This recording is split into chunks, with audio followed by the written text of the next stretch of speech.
प्यारों, सबसे पहले हम लोग टॉप 20 मैथ को देखेंगे, मैथ के अकड़ को तोड़ेंगे, ताबड़तोड़ सॉल्यूशन करेंगे। टॉप 20 मैथ्स सुपर फास्ट चलेंगे, बहुत ही मजेदार मजेदार एएलपी में पूछा गया क्वेश्चन ही उठाया हूं मैं, तो जरा ध्यान दीजिएगा। निम्न में से कौन सी एक प्रमेय संख्या है? प्रमेय संख्या और अप्रमेय संख्या के बारे में मैंने बेहतरीन ढंग से पढ़ाया भी है बेसिक क्लासेस में।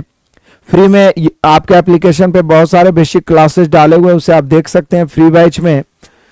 तो प्रमेय संख्या अप्रमेय संख्या मैंने बताया था कि जो रूट से पूर्णतः बाहर निकल जाए, जो रूट से यानी वर्गमूल से पूर्णतः बाहर निकल जाए, मतलब पूरी बाहर निकल जाए, उसमें कोई रूट या दशमलव ना बचे, ये होता है प्रमेय संख्या। अपरिमेय क्या होता है? अपरिमेय होता है जिसका कुछ भाग रूट में ही रहे, समझ रहे हैं? जिसका कुछ भाग रूट में ही रहे, मतलब पूरा बाहर ना निकले, जिसका कुछ भाग रूट में ही रहे। एकदम ये अपने भाषा में सिखाओ, ये कोई किताबी चीज नहीं है। आज के बाद ये नहीं भूलिएगा। प्रमेय या प्रमेय आप बिल्कुल सही से छाट सकते हैं। जो रूट से पूरी बाहर निकल जाए, जो p/q के रूप में रहे, वो प्रमेय संख्या होता है। जैसे कोई भी प्रकृत संख्या ले लीजिए, पूर्ण संख्या, वो भी प्रमेय हो ही जाएगा। लेकिन जो रूट से बाहर ना निकले, उसका कुछ ना कुछ भाग में रूट में रह जाए, वो होता है मेरे प्यारो अप्रमेय संख्या। तो यहाँ प्रमेय कौन है? 32 के क्यूब रूट, शायद यही प्रमेय नहीं, यह अप्रमेय है क्योंकि पूरा बाहर नहीं निकलेगा। 32 का क्यूब रूट तीसरा मूल कैसे निकल सकता है? 32 का तीसरा मूल नहीं निकल सकता क्योंकि 32 को पावर 3 के रूप में आप लिख ही नहीं सकते हैं। तो ये अपरिमेय हो गया, हमें परिमेय चाहिए। ये हो गया मेरे प्यारो अपरिमेय। हाँ देखिए, 32 के 5वां रूट निकल जाएगा क्योंकि 32 को 2 पर पावर 5 लिख सकते हैं, तो इसका 5वां मूल 2 ही होगा। तो ये परिमेय हो गया, ये परिमेय हो गया, यही आंसर हो गया। इसका चौथा मूल नहीं निकलेगा। 32 को पावर 4 के रूप में नहीं लिख सकते हैं, चौथा मूल नहीं निकलेगा। इसको पावर 6 के रूप में नहीं लिख सकते हैं, तो चौथा मूल नहीं निकलेगा। छठा मूल भी नहीं निकलेगा क्योंकि किसी का उतना ही मूल निकल सकता है जिसको आप उतना पावर के रूप में लिख सकते हैं। तो यहाँ पे आप देख रहे हैं कि बी है जो पूरी बाहर निकल रहा है, तो ये प्रमेय संख्या है। आगे छोटा मोटा कैलकुलेशन है और कैलकुलेटिव 3-4 क्वेश्चन पूछेगा, इसमें कोई डाउट नहीं। यहाँ पर ब्रैकेट के अंदर वाला पहले घटा दिए, 16 हो गया। बीच में भागा है, रहने देते हैं। मंझोली ब्रैकेट का काम करने से पहले ही छोटी ब्रैकेट का काम करते हैं। 24 में से 13 घटेगा 11, 11 में से 3 घटेगा 8। अभी चूंकि माइनस में है, 12×8 = 96, तो माइनस में है तो 12×8 = 96 माइनस हो गया, और बटा में 16 है, सॉरी देखिएगा ना। तो ये 12×8 = 96 हो गया, लेकिन कौची में -96, और उधर भागा में 16 है, तो 16×6 = 96। अब यहाँ पे आप देखिए कि 4 है प्लस 1/6 है और गुना -6 है, -6 है। तो अब इसको काटिएगा, 6 से 6 तो कट ही गया, -6 है ये। अब इसको काटिएगा तो 6 से 6 तो कट ही जाएगा, 6 से 6 तो कट ही जाएगा, लेकिन बचेगा 4। ये दोनों जब गुना होगा, यहाँ कुछ नहीं तो 1 बचा ना, तो 4 × 4, लेकिन माइनस में, तो 4 में से 1 घट गया 3। तो अंततः कैलकुलेशन करके आया 3। छोटा मोटा चीज है, कैलकुलेशन करिए। समय तो आपको देना ही पड़ेगा, जितना समय दीजिएगा उतना आपके लिए बेहतरीन होगा। आ जाइए मेरे बहादुरों, बढ़ते चलिए तूफानी अंदाज में। जब तक तोड़ेंगे नहीं तब तक छोड़ेंगे नहीं।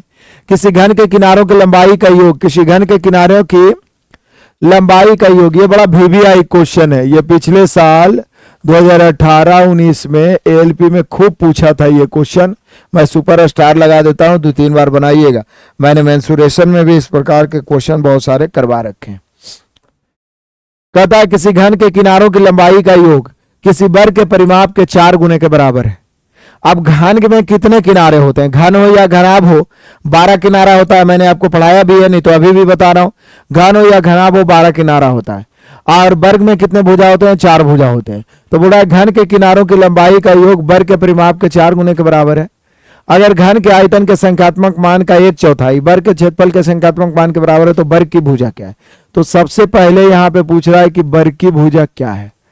वर्ग की भुजा। तो ऐसा करते हैं, यहां पे हम लोग घन लेते हैं, इधर हम लोग वर्ग लेते हैं। अच्छा, किनारा या भुजा सेम ही हुआ। घन का भुजा हम लोग x मान लेते हैं और वर्ग का भुजा a मान लेते हैं, और यही आपको ज्ञात करना है।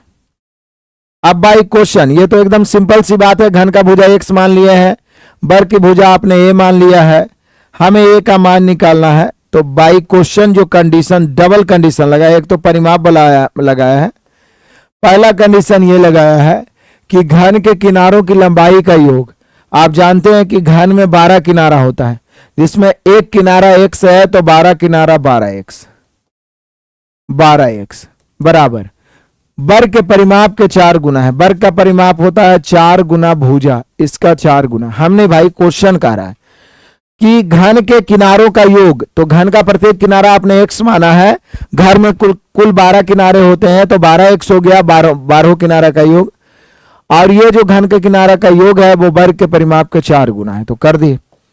अब यहां पर x का मान a के रूप में ही निकाल लीजिए, क्योंकि a ही निकालना है। तो 4 से काटेंगे, 4 तिया 12, दैट मीन्स x बराबर 4a/3।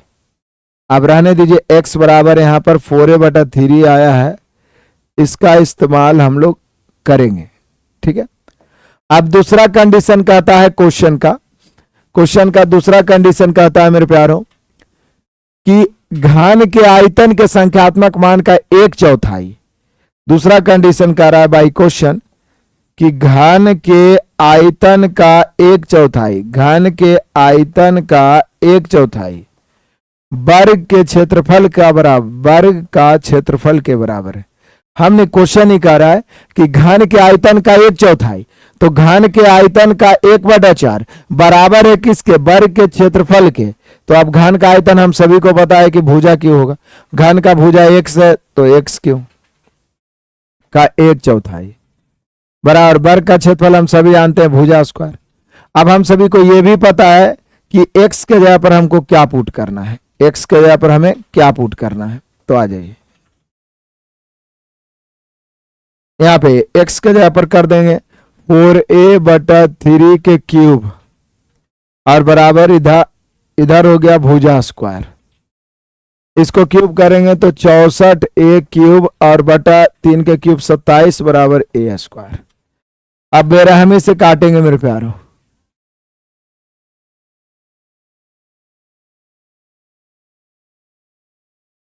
बेरहमी से काटिए तो कितना आ जाएगा हम सभी का, फिर से आ जाइए, कहीं गलती तो नहीं किया। 4 तिया 12, x बराबर 4a/3। घन के आयतन का 1/4 भी तो करना है ना, घन के आयतन का 1/4 नहीं किए। चलिए हम लोग ठीक कर रहे हैं, लेकिन घन के आयतन का 1/4, तो घन का आयतन x क्यों है, भुजा क्यों होता है, इसका 1/4 करना है। यहाँ x का मान 4 है, चूंकि हमको तो a चाहिए, तो 4a/3 के क्यूब, इसका 1/4 करेंगे बराबर भुजा स्क्वायर। अब आ जाएगा और क्या, 64a क्यूब, 64a क्यूब बटा 27 गुना 1/4 बराबर भुजा स्क्वायर। काटिए, ए स्क्वायर से ए स्क्वायर खत्म, बच गया a। 4 से काटेंगे, 16 चौक 64, यहां कुछ नहीं तो 1 बचा।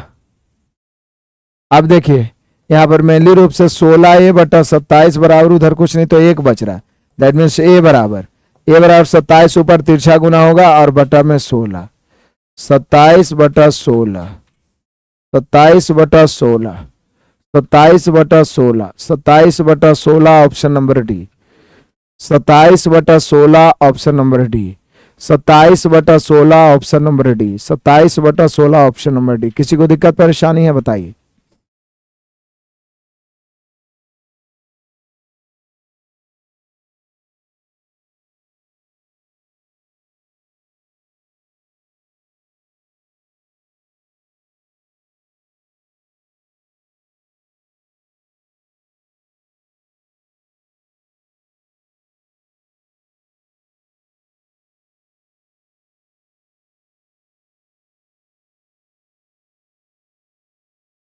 बढ़ते चलें, कोई दिक्कत कोई परेशानी।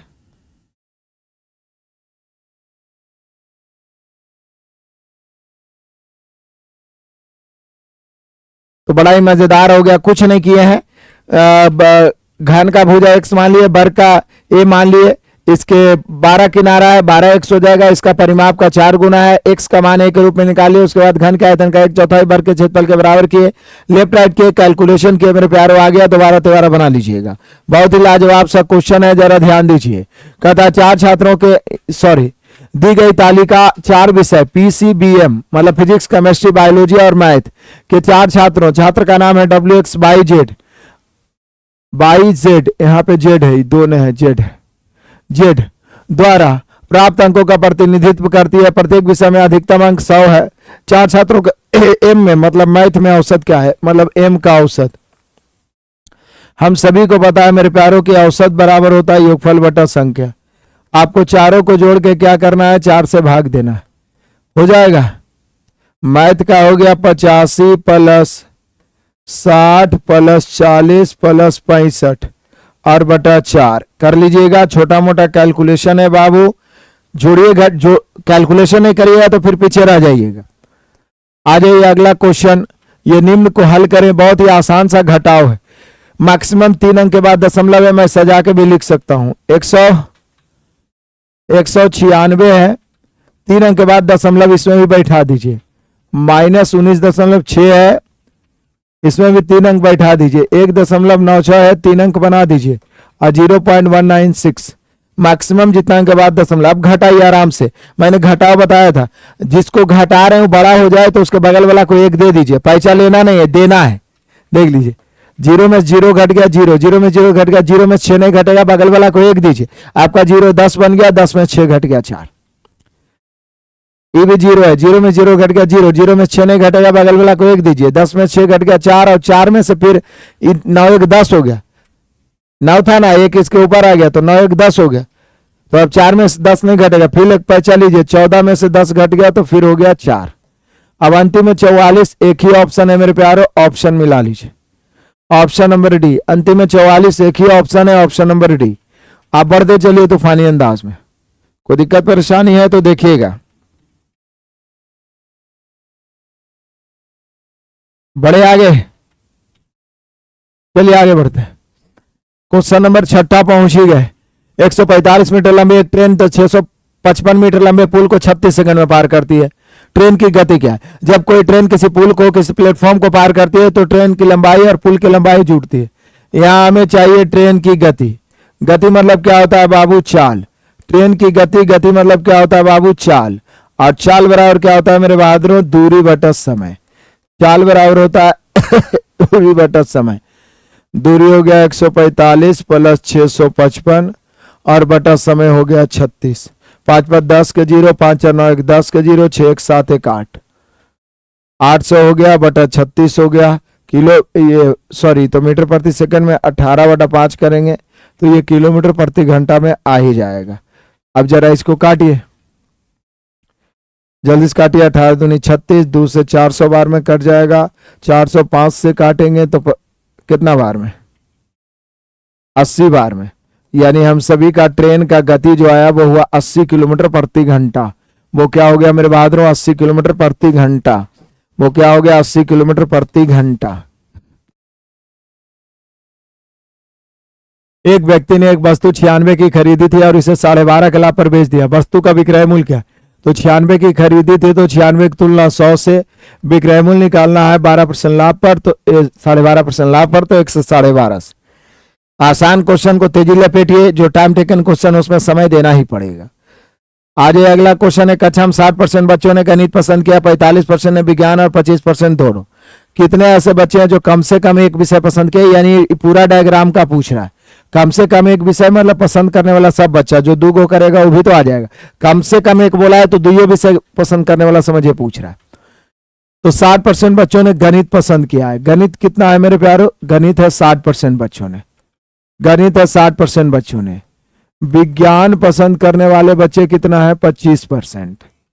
और दोनों विज्ञान पसंद करने वाले हैं 45% और दोनों पसंद करने वाले हैं 25। अब आप सोचिए, ये पूरा गोला को गौर से देखिएगा, इसमें 25 है 60 में, तो ये 35 हो जाएगा। कितना हो जाएगा मेरे प्यारो? 35। ये 25 है तो ये कितना हो जाएगा 20, कुल मिलाकर हो गया 35 और 25 60 और 20 80, तो 80% है। यही आंसर हो जाएगा। जो कम से कम एक विषय पसंद, एक विषय या दो विषय, कम से कम एक बोला है तो दुइयों को पसंद करने वाला, तो 80% है जो कम से कम एक विषय पसंद करता है, कम से कम एक विषय या दोनों तीनों जो भी करे। यहां पे पूछ सकता था कि कितने ऐसे जो एक को विषय नहीं पसंद करता, कोई विषय नहीं, तो 20%। तो यहां पे पूरा डायग्राम का जो आया बना के वही आंसर हो जाएगा। क्वेश्चन नंबर 9 आ जाइए बाबू। कहता है परिमेय संख्या का हर इसके अंश से 10 अधिक है। ऑप्शन से भी देख सकते हैं, 13 है, 10 अधिक है, 10 अधिक है, सब तो 10 ही अधिक। यदि अंश को 4 बढ़ा दिया जाए, हर को 3 घटा दिया जाए तो 5/6 होता है। अंश को 4 बढ़ा दिया जाए, हर में 3 घटा दिया जाए तो ऊपर 17 हो जाता है और नीचे 20 हो जाता है, नहीं होगा। अंश को 4 बढ़ा दिया जाए, हर में 3 घटा दिया जाए तो ऊपर 13 हो जाता है, नीचे 16 हो जाता है, नहीं होगा। अंश को 4 बढ़ा दिया जाए, हर में 3 घटा दिया जाए तो 7 4 11 हो जाता है और नीचे 14 हो जाता है।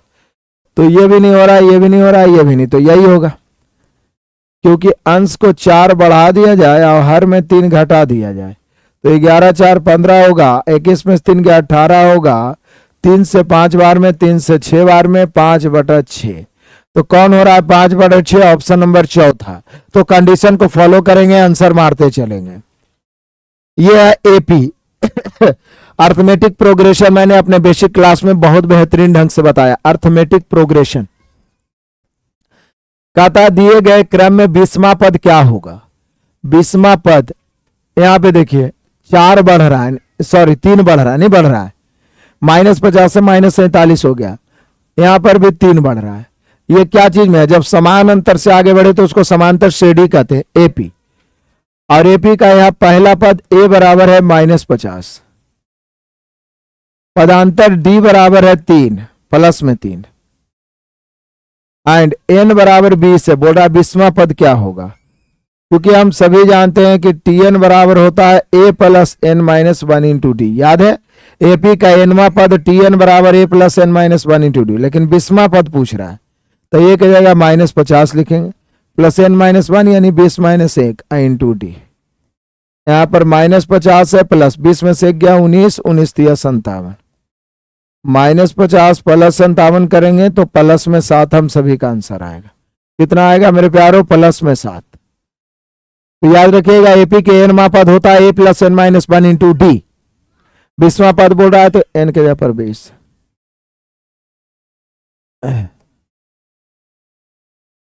दो स्थानों के बीच की दूरी 62 किलोमीटर प्रति घंटा की गति से 3.5 घंटे में पूरी की जा सकती है। यदि गति को 8 बढ़ा दिया जाए तो कितना समय लगेगा? बोले सर सिंपल सी बात, कितना समय बच जाएगा? तो बोले सिंपल सी बात है, समय का रेशियो निकाल लीजिए, पहले बाद में समय आ जाइए 62, पहले 62 किलोमीटर प्रति घंटा है, अब 8 बढ़ा दिए तो हो गया 70 किलोमीटर प्रति घंटा। पहले 62 था, अब 70 हो गया। यहां पे देखिए चाल है, पहले 62 था, अब 70 हो गया। चाल का उल्टा समय हो जाएगा। यहां पे आ जाइए 70 62 35:31 हो गया। पहले कितना लग रहा था? 3.5 घंटे। यहां पहले कितना लग रहा है? 35। बोल रहा बचत कितना समय का होगा? तो देख लीजिए बचत कितना का होगा। बचत 4 का होगा, 4 से गुना। पॉइंट काटेंगे, 0 नीचे जाएगा। 35 से 35 कट गया 10 बार में, 4/10 घंटा। मिनट में बदल 4/10 गुना 60 करेंगे, 1 0 से 1 0, 6 चौक 24 मिनट की बचत होगी। 24 मिनट बचेगा। तो बड़ा ही लाजवाब और मजेदार क्वेश्चन है। कितना मिनट बचेगा मेरे प्यारों? 24 मिनट बचेगा। कितना मिनट बचेगा मेरे बहादुरों? 24 मिनट बचेगा। 11 के बाद 12 है। आ जाइए लाजवाब। यहां पे देखिए, इस फोटो को बढ़िया से देखने का प्रयास करिए। नीचे दिए गए तालिका में कक्षा 10 ए और बी के उन छात्रों को विवरण जिन्होंने मध्यावधि और अंतिम परीक्षा में भाग लिया। पूछ रहा है उपरोक्त आंकड़ों के आधार पर अंतिम परीक्षा में कक्षा ए में कितने प्रतिशत सफल हुए। अंतिम परीक्षा में कक्षा ए में कितने प्रतिशत सफल हुए। तो पहले देखिए यहाँ पे पहले कक्षा ए का टोटल जोड़ लेते हैं। कक्षा ए का टोटल विद्यार्थी जोड़ेंगे, टोटल कक्षा ए का टोटल तो 64 और 6 70, 70 और 14 84, 84 में 28 जोड़ेंगे तो मुझे लगता है 112 होगा।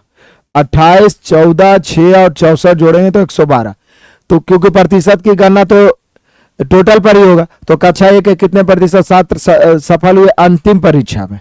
अब देखो ऊपर क्या लिखा हुआ है, थोड़ा कम भी दिख रहा है तो मैं आपको बताता हूं। कुछ छात्रों की संख्या जो दोनों ही परीक्षा में असफल थे, तो ये तो फेल हो गया, ये नहीं होगा। कुछ छात्रों की संख्या जो मध्यावधि परीक्षा में असफल थे परंतु अंतिम परीक्षा में सफल थे, तो यहाँ अंतिम परीक्षा में सफल थे तो इसको लेके चलना। कुछ छात्रों की संख्या जो अंतिम परीक्षा में असफल थे तो इहो नहीं लेके चलना। कुछ छात्रों की संख्या जो दोनों परीक्षा में सफल थे, ये 64 है, ये 64 है और ये 14 है।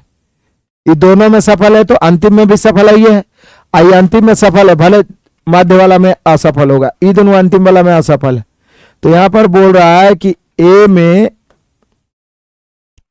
सफल प्रतिशत, तो ए में टोटल विद्यार्थी 112 है जिसमें सफल हो गया 64 और 14 78% निकालना है 100 से।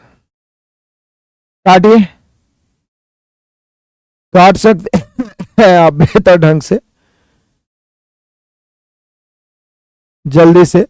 25 चौका 100, 28 चौके 112, 14 दूनी 28, 39 दूनी 78, 39 गुना 25 करिएगा मेरे शेर बहादुर, 1275 होगा बटा 14। 14 से भाग दीजिएगा बाबू, 14 8 112, 14 नमा 126।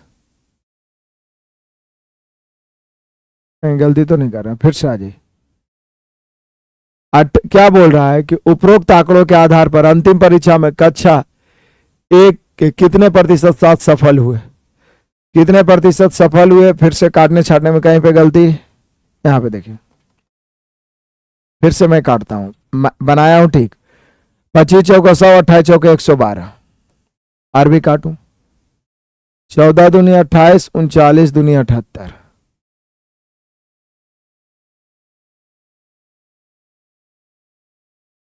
अब 39 गुना जैसे 78 112 है, 39 गुना 25 नंबर 2 25 के 5 बच गया 22, 25 तिया 75, ओ यहीं पे गलती की थी, 25 तिया 75, 75 में 22 जोड़ेंगे तो 97 हो जाएगा।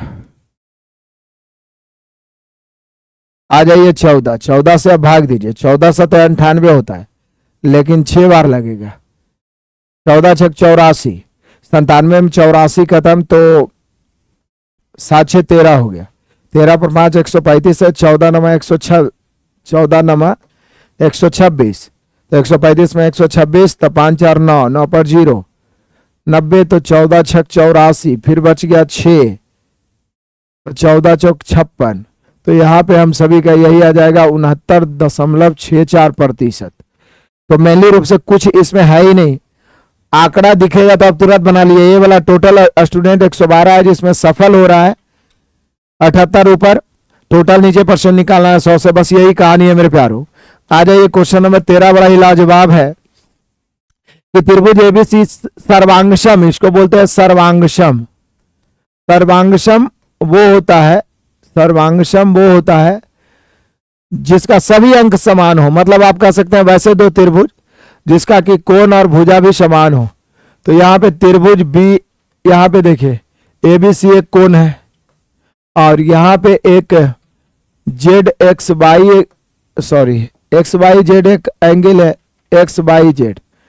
अब यहाँ पे कोण पूछ रहा है बी ए सी, तो बी ए सी मतलब ये वाला कोण, और पूछ रहा है जेड एक्स वाई, तो ये कोण बराबर होगा तो ये भी 55 डिग्री ही होगा, तो 55 डिग्री आंसर हो जाएगा। सर्वांगसम मतलब सर्व अंग समान, सर्वांगसम। आ जाइए क्वेश्चन नंबर 14, बड़ा ही लाजवाब है बाबू।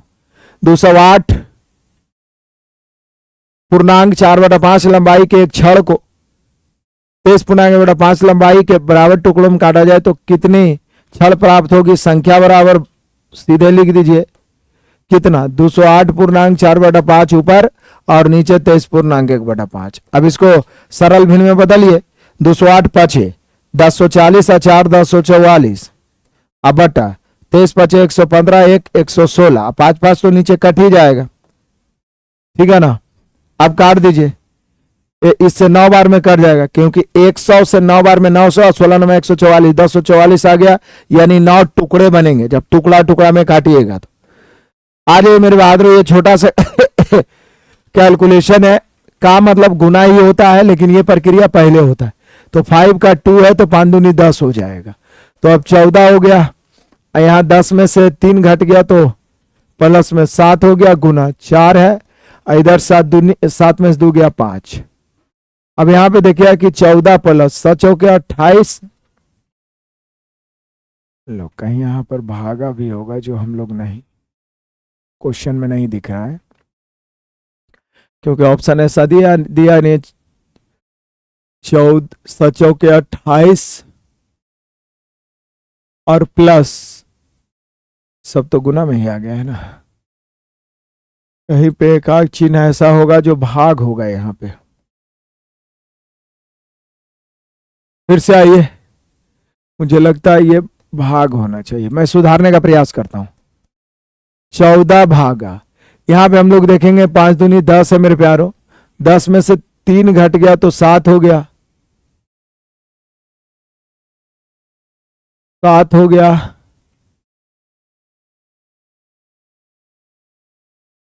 7 गुना 4 गुना 5,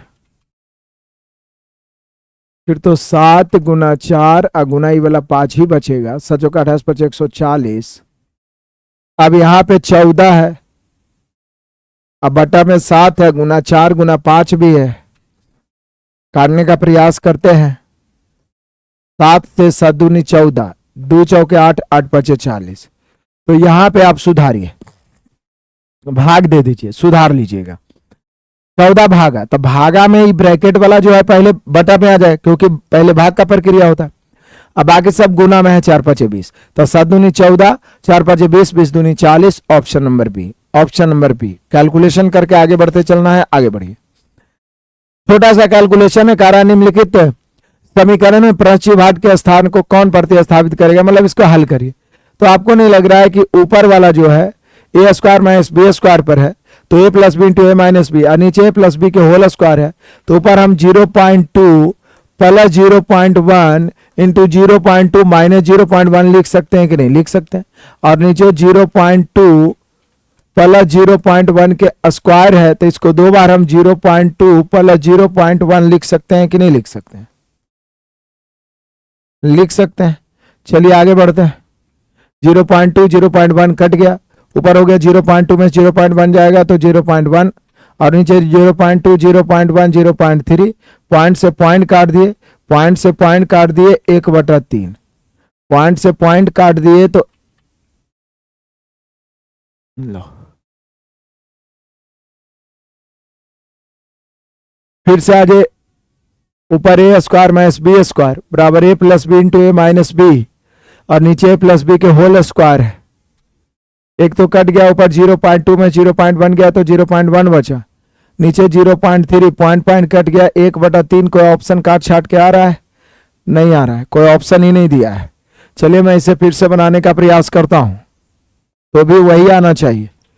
मान लीजिए 0.2 का स्क्वायर करेंगे तो 0.04 होगा, माइनस 0.01 होगा, बटा इसको जब हम जोड़ेंगे, इसको जोड़ेंगे तो 0.3 का स्क्वायर तो 0.09 होगा।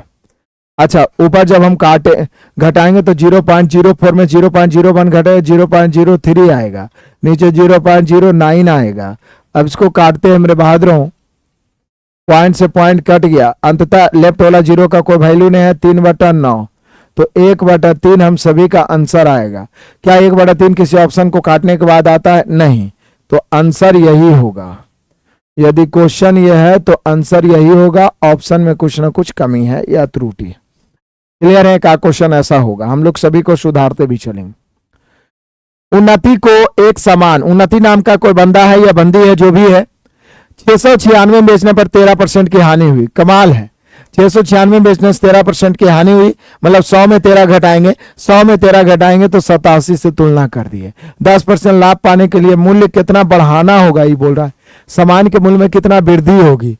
तो बोले सर पहले 13% हानि हो रहा था उसको, अब उसको 10% लाभ करना है, तो वृद्धि हो गया यहाँ 23 का। 13% हानि से 10% लाभ, तो वृद्धि 23 का। तो यही ये नहीं पूछ रहा है कि दूसरा विक्रय मूल्य क्या है, बल्कि वृद्धि पूछ रहा है 23 का। यहां से आप करिएगा तो 8 बार में ही कट जाएगा। 63 184, यानी वृद्धि हो जाएगा 184 का, वृद्धि हो जाएगा मेरे शेर बहादुर 184 का। आ जाइए पिनाकी भास्वती से 9 वर्ष छोटी है, छोटा मतलब दोनों के बीच का अंतर 9 वर्ष। 13 वर्षों के बाद भास्वती की आयु पिनाकी की आयु की 1.5 गुनी होगी। 13 वर्षों बाद, अब देखिए रेशियो निकल रहा है, 13 वर्ष बाद भास्वती की आयु पिनाकी की आयु के कई गुनी होगी, 1 होगा तो 1.2 होगा। जैसे दुगना रहता है तो 1 तो 2 लेते हैं, तो भास्वती की आयु पिनाकी की आयु 1.2 गुनी, तो 10 हो गया, 6 दूनी 12, 5 दूनी 10, तो ये हो गया 13 वर्ष के बाद, 13 वर्षों के बाद। लेकिन पिनाकी भास्वती से 9 वर्ष छोटी वर्तमान में है, तो 13 वर्ष के बाद भी 9 वर्ष छोटी रही, क्योंकि दो व्यक्तियों के आयु का अंतर हमेशा सेम होता है। तो यहाँ 9 का अंतर, यहाँ 1 का अंतर। पिनाकी की वर्तमान आयु पूछ रहा है, तो अभी जो निकलेगा वो 13 वर्ष का बाद ही निकलेगा। तो पिनाकी का निकालना है 5 से, 9 बचे 45, लेकिन इसका वर्तमान पूछ रहा है तो 13 घटाना पड़ेगा। 45 में से 13 घटाइए, 45 में से 13 घटाइएगा 32 वर्ष। तो पिनाकी की वर्तमान आयु 32 वर्ष। तो मेन यही लेके चलना है कि रेशियो है 13 वर्ष बाद का, तो परिणाम भी 13 वर्ष बाद का ही आएगा। आज सुनील ने अपनी यात्रा, ये बड़ा लाजवाब सा क्वेश्चन है, बड़ा मजेदार सा क्वेश्चन है, बड़ा कंफ्यूजिंग करने वाला है। तो सुनील ने अपनी यात्रा 2:33 दोपहर बाद शुरू की और अपने गंतव्य पर 4:43 दोपहर बाद पहुंच गया। सुनील के यात्रा करने के 45 मिनट 27 सेकंड के बाद अनिल ने शुरू किया और गंतव्य पर सुनील से 37 मिनट 16 सेकंड बाद पहुंचा। अनिल ने अपनी यात्रा कितने समय में पूरी की? तो सिंपल सी बात है, ऐसा करते हैं कि अनिल शुरू कब किया, हम अनिले को लेके चलते हैं। अनिल ने शुरू कब किया, तो बोलता है कि अनिल ने शुरू किया सुनील के कितना बाद। सुनील जो है 2:33 पर यात्रा किया है और सुनील के 45 मिनट और 27 सेकंड बाद इसने यात्रा शुरू की। तो इसने शुरुआत कब किया, ध्यान दीजिएगा, 34 और 27 जोड़ते समय ध्यान दीजिएगा, 34 और 27 हो रहा है मेरे प्यारों, 7 4 11 के 1, 3 2 5 1 6, 61 हो रहा है। तो 61 मिनट को आप 61 सेकंड को आप 1 मिनट 1 सेकंड लिख सकते हैं, तो यहां पर 1 सेकंड लिखिए, 1 सेकंड। अब 1 मिनट इधर आके जुट जाएगा, 1 सेकंड तो लिख लिए, 60 में 1 सेकंड इधर लिख दिए और 1 मिनट इधर आके जुट गया, ठीक है। तो 1 मिनट 33 और 1 कितना हो गया 34, 34 और 45 जोड़िएगा तो मुझे लगता है 34 और 45 मिला के कितना हो जाएगा पता है? छोड़िए, मायने में कैलकुलेट करिए, ज्यादा दिमाग मत लगाइए, लिखने से और कंफ्यूजन होगा। 34 और 27 61 मिनट 61 सेकंड, इसको 1 मिनट 1 सेकंड लिख सकते हैं, 1 मिनट 33 1 34, 34 और 45 जोड़िए, 34 और 45 जोड़िएगा तो मुझे लगता है 5 4 9 4 3 7 79 मिनट को 60 मिनट हटा लीजिए तो 60 मिनट हटा लीजिए तो 19 मिनट बचेगा। 60 मिनट में 1 घंटा, यानी 3:19 मिनट और 1 सेकंड पर अनिल ने शुरुआत किया। बस कैलकुलेशन का है। अब भाई अनिल पहुंचा कब? अनिल पहुंचा, कहता है अनिल शुरू किया गंतव्य पर सुनील से 37 मिनट 16 सेकंड बाद पहुंचा। तो सुनील पहुंचा कब था? सुनील पहुंचा था 4:43 मिनट 35 सेकंड पर। तो अनिल कब पहुंचा? तो इसमें जोड़िए, कितना जोड़िएगा? 37 मिनट 16 सेकंड, 35 में 16 जोड़िए तो ये तो 51 सेकंड हो गया। यहां देखिए 7 3 10 के 0 है, 4 3 7 1 8, 80 मिनट है। 80 मिनट को आप 20 मिनट इधर लिखिए और 1 घंटा इधर 5। अब आप सोचिए कोई व्यक्ति पहुंचा है 5:20:51 में और चला है इतना बजे, तो बोल रहा है कितना समय लिया। अनिल द्वारा लिया गया समय, पहुंचने में लिया गया समय, ये दोनों का अंतर नीचे वाला से ऊपर घटाएंगे। देखिए पहली बात तो यह है कि 51 में से 1 घटाएंगे,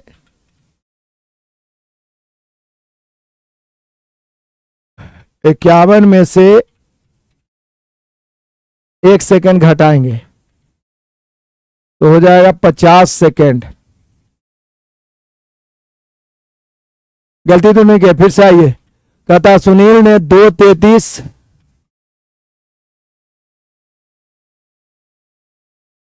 और 34 दोपहर बाद शुरू की अपने गंतव्य पर, इतना बजे पहुंचा। सुनील के यात्रा प्रारंभ करने के 45 मिनट 27 सेकंड बाद, 45 मिनट 27 सेकंड बाद, यानी प्लस में 45 27 के 27 और 34 61 हुआ। 61 को हम 1 सेकंड लिख लिए, बच गया 1 मिनट। 33 और 1 34 मिनट और 45, 34 और 45 जोड़ेंगे 79, 79 मिनट को 60 मिनट और लिख सकते हैं तो 19 मिनट, इधर 2 1 3 बज गया, यानी 3:19 मिनट 1 सेकंड में अनिल ने यात्रा शुरू की। यहां हम लोग देख रहे हैं कि कितना बजे ये पहुंचा था, 4:43 यहीं पे गलती की, 4:43 45, ऊपर वाला बिल्कुल सही है हम लोग का, 4:43 35 ले लिए थे, जबकि 4:43 45 में, 4:43 45 में अनिल पहुंचा है, सुनील पहुंचा है, और सुनील के 37 मिनट 16 सेकंड बाद पहुंचा है, 37 मिनट 16 सेकंड बाद, 37 मिनट 16 सेकंड बाद। जरा ध्यान दीजिएगा मेरे बहादुरों, 16 और 45 हो जाएगा, यहां भी हो जाएगा हम सभी का क्या 61 मिनट। तो 61 मिनट को हम 1 सेकंड लिख दिए, 1 मिनट आ गया इधर, 1 मिनट इधर ले लिए। पहले तो 43 और 37 80, 1 81, तो 21 मिनट ले लेंगे और बच गया 60 मिनट, पहले 1 घंटा, तो 5 21।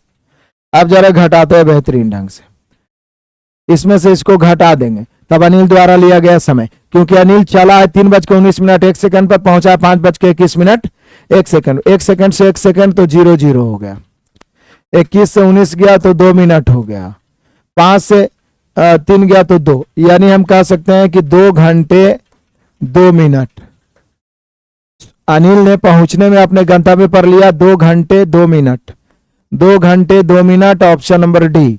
बड़ा लाजवाब है, बस सावधानी पूर्वक घटाना है, समय तो देना पड़ेगा, इस सभी प्रश्नों से लड़ना पड़ेगा, जूझना पड़ेगा, तभी जाके आप बेहतर परफॉर्मेंस कर पाइएगा। आगे बढ़ते हैं। कह रहा है मेरे बहादुरों की ये सिंपल सा कैलकुलेशन है, देख रहे हैं कैलकुलेशन का ये तीसरा चौथा क्वेश्चन जो पूछेगा ही पूछेगा।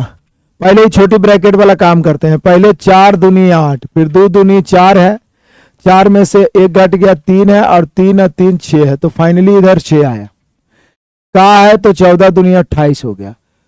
अब यहाँ पे 28 है, -6 है, तो मिला के 22 हो गया। अब 22 दूनी 44 हो जाएगा, 5 में से 44 घटेगा तो -39 हो गया। अब माइनस माइनस ही प्लस हो जाएगा, 16 और 39 जोड़िएगा तो 55 हो जाएगा। तो अंततः कैलकुलेशन करते जाइए आ जाएगा। 20 मैथ में कितना सही हुआ, समय देने लायक मैथ था, इसलिए समय तो देना पड़ेगा। समय